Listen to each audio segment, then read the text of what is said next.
दोस्तों, हमारी ज्ञान झरना की इस चैनल में आपका बहुत बहुत स्वागत है।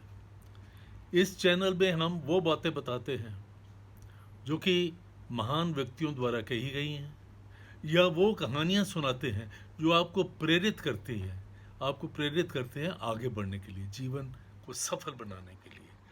आज मैं इसी कड़ी में स्वामी राम सुखदास जी ने जो गीता के बारे में कहा है वो पढ़ के सुनाता हूँ।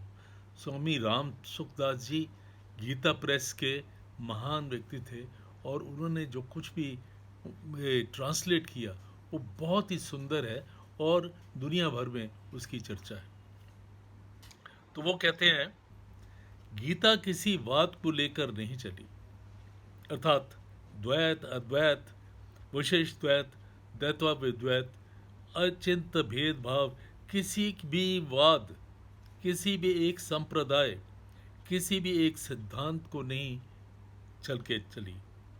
गीता का मूल लक्ष्य है कि मनुष्य किसी भी वाद, किसी भी मत, किसी भी सिद्धांत को मानने वाला क्यों ना हो, उसका प्रत्येक परिस्थिति में कल्याण होवे। वह किसी भी परिस्थिति में परमात्मा प्राप्ति से वंचित ना रहे, क्योंकि जीव मात्र का मनुष्य योनि में जन्म केवल अपने कल्याण के लिए ही होता है। ऐसा जीवन सिर्फ मनुष्य योनि में ही है। संसार में ऐसी कोई भी परिस्थिति नहीं है जिससे मनुष्य का कल्याण ना हो सके, कारण कि परमात्मा तत्व प्रत्येक परिस्थिति में समान भाव रूप वाला विद्यमान है। अतः साधक के सामने कोई भी ऐसी परिस्थिति नहीं है, कोई भी ऐसी परिस्थिति आ जाए, उसका केवल सदुपयोग करना चाहिए। सदुपयोग करने का अर्थ है कि दुखदायी परिस्थिति आने पर सुख की इच्छा का त्याग करे।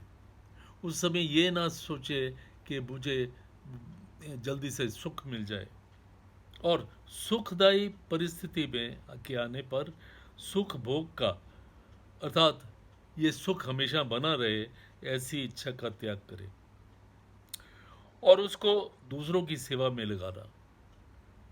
कि जो आपके पास एफर्ट्स हैं उसको दूसरों की सेवा में लगाना। इस प्रकार सदुपयोग करने से मनुष्य दुखदायी और सुखदायी दोनों परिस्थितियों से ऊंचा उठ जाता है, अर्थात उसका कल्याण हो जाता है।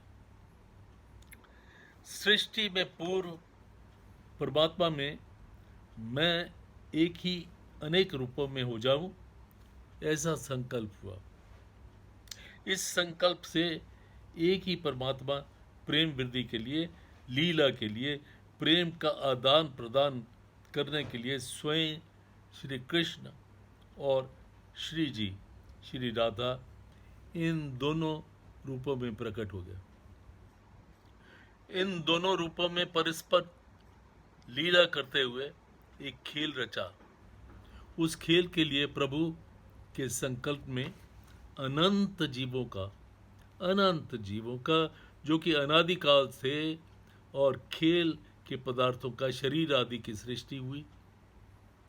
खेल तभी होता है जब दोनों तरफ से खिलाड़ी स्वतंत्र हों, दोनों तरफ से निर्भीत हों, दोनों तरफ से उनके पास पॉसिबिलिटी हो कि क्या करना है। इसलिए भगवान ने जीवों को स्वतंत्रता प्रदान कर दी। उस खेल में श्री जी का तो केवल श्री भगवान की तरफ ही आकर्षण रहा, खेल में उनसे भूल नहीं हुई। अतः श्री जी और भगवान ने प्रेम वृद्धि से लीला हुई उनकी। परंतु दूसरे जितने जीव थे उन सब ने भूल करके संयोगजन्य सुख के लिए खेल के पदार्थों को यानी उत्पत्ति विनाशील प्रकृति जन्य पदार्थों को के साथ अपना संबंध मान लिया कि ये मेरे हैं, ये सुख भी मेरा है, ये ऐसी परिस्थिति भी मेरे को ही मिलनी चाहिए। जैसा कि वे जन्म मरण के चक्कर में पड़ गए, इसी वजह से, क्योंकि वो उन्होंने अपना संबंध मान लिया, इस वजह से जन्म और मरण के चक्कर में पड़ गए। खेल के पदार्थ केवल खेल के लिए ही होते हैं, किसी की व्यक्तिगत नहीं होते। जैसे अगर फुटबॉल खेला जाता है तो फुटबॉल जो है वो सिर्फ और ग्राउंड जो है वो खेल के लिए ही है। ये मेरा फुटबॉल है, ये मेरा ग्राउंड है, ऐसा नहीं है। इसलिए उन पदार्थों में फंसे गए और भगवान से सर्वदा विमुख हो गए। अब अगर वे जीव शरीर आत्मा शरीर आदि उत्पत्ति विनाशील पदार्थों से विमुख होकर भगवान के सम्मुख होकर हो जाए तो वे जन्म मरण महान रूप दुख से सदा के लिए छूट जाए। अतः जीव संसार से विमुख होकर भगवान के साथ सम्मुख हो जाए और भगवान के साथ अपने नित्य योग नित्य संबंध की पहचान कर ले। इसलिए भगवत गीता का चलन हुआ, गीता का अवतार हुआ, ऐसा श्री राम स्वामी राम सुख दास जी का कहना है।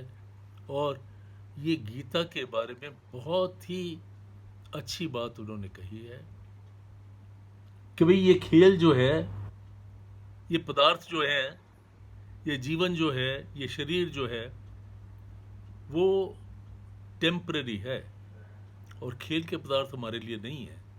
लेकिन उनको जिस समय हम अब समझते हैं ये शरीर मेरा है, ये घर मेरा है, ये बेटा मेरा है, तो ये मेरापन जो है वो इंसान को डुबा देता है।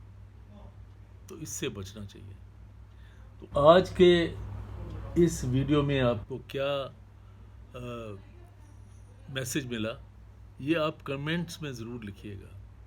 और मैं आपको कहता हूँ कि भाई इसका अगर आप चिंतन मनन करेंगे तो निश्चित रूप से आप सुख, निश्चित रूप से आपको शांति मिलेगी और आपका जीवन सुखमय होगा। धन्यवाद।